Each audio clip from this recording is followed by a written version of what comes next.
Today we are going to practice tuning up the Heathkit DX-20, a CW only transmitter that had a 50 watt input and approximately a 30 to 35 watt output. This was available to novices back in the 1950s. Aiding us in our test will be what you might consider an inexpensive watt meter, but I have checked it and it does seem to be fairly well calibrated, and what we might call a old Heathkit type can antenna dummy load. It's a resistor that is dumped in some oil that always seems to just leak a little bit. That's why I have a little plate below it to catch some oil. In order to set everything properly, we must first have a crystal inserted.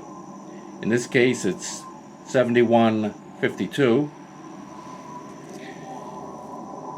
You can see this is not the original transmit standby switch.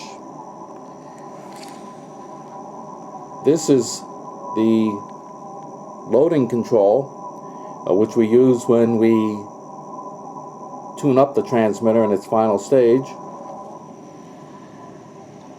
This sets the oscillator, and we want to have about 2 mils of oscillator current.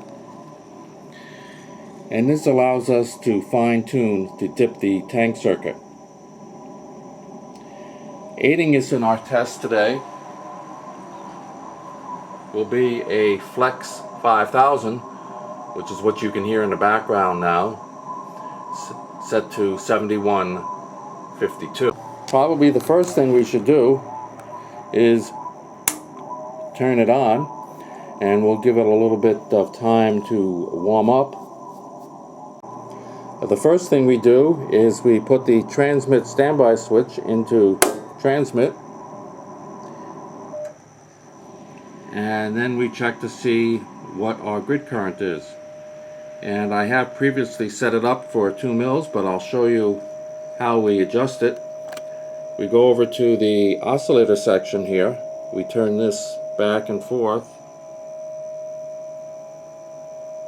and this will give us up to 4 down to next to none, but they recommend that we have 2 mils of grid current.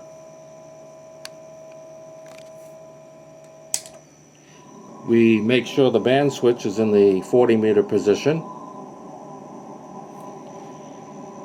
and then we throw the switch here into operate. We take the grid current switch, meter switch, we throw that into plate, and now we are going to tune the transmitter. When we key it, we can see it peaks all the way over. That's not good. We don't want it to key all the way over, because we leave that too long and we're going to have a little bit of a problem. So we make sure that the loading control is set to 0. It is. And the next thing we're going to do is we're going to tune the amplifier for a dip in plate current. And there we go. We're down at about 100 mils. They recommend that we have it at 120 mils, so I'm going to increase that a little bit, and there we go. And there we are. That's 120 mils. And let's take a look at our power. And our power looks like it's approximately 30 watts. About 30 watts output. Very little SWR into the dummy load. And that's 50 watts input, 30 watts output, maybe 35 watts output, about 60 to 70% efficient.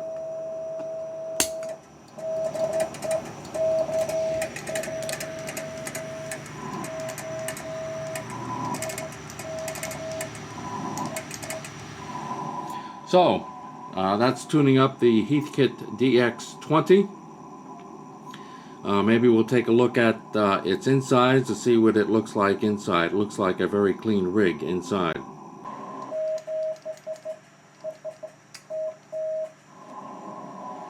This is the manual for the Heathkit DX-20. And we can also take a look at the schematic. And there's the schematic. The final tube is a 6DQ5. The oscillator is a 6L6.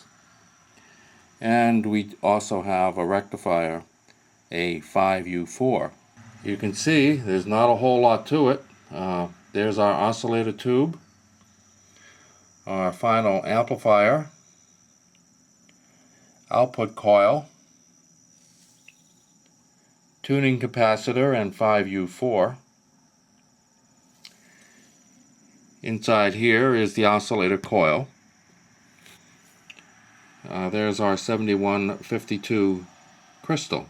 The power cord has the fuses located right inside it.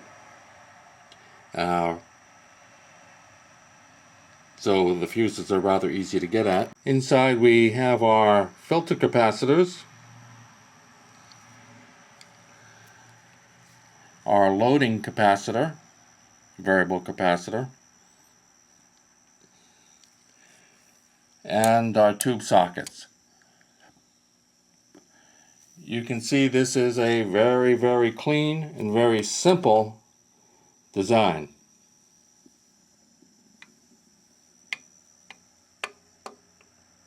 Let's try it on 15 meters. The crystal I have is 7152, which actually comes up a little bit outside the band on 15 meters.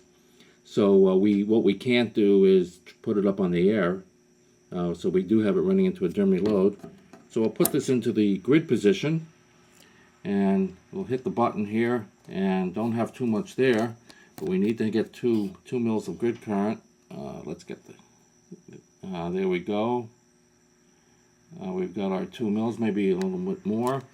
We take this out of the grid position, and now we've got it. We put this down in the operate position. Whoa, we peaked. We got to stop that. And now we're going to tune the final and see if we can. There we go. That's pretty low. We got to increase the loading. Let's turn that up a little bit. And now we redip. And let's turn the loading back up a little bit. And we redip again. And we turn it up a little bit more. And we redip again. We're about 120 mils, and how much power we have out? A little bit under 30 watts, so not as efficient on 15 meters, but it does tune up on 15.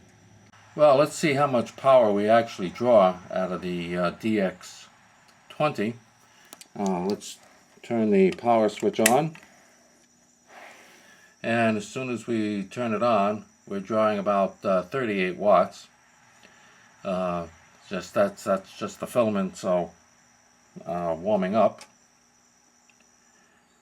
Now we're going to throw the switch out of standby into transmit. And now we're drawing 54 watts. Remember, we're not putting a watt out yet. We're drawing 54 watts. And now we're going to throw it into operate. And that hasn't changed anything. But now we're going to key it up. And now we're drawing 126 watts with about 100 mils. So if efficiency was counted from the actual power being drawn from the wall, it really wouldn't be. It ought to be about less than about 20% efficient. But power isn't calculated that way. Power is calculated from input power to the final tube.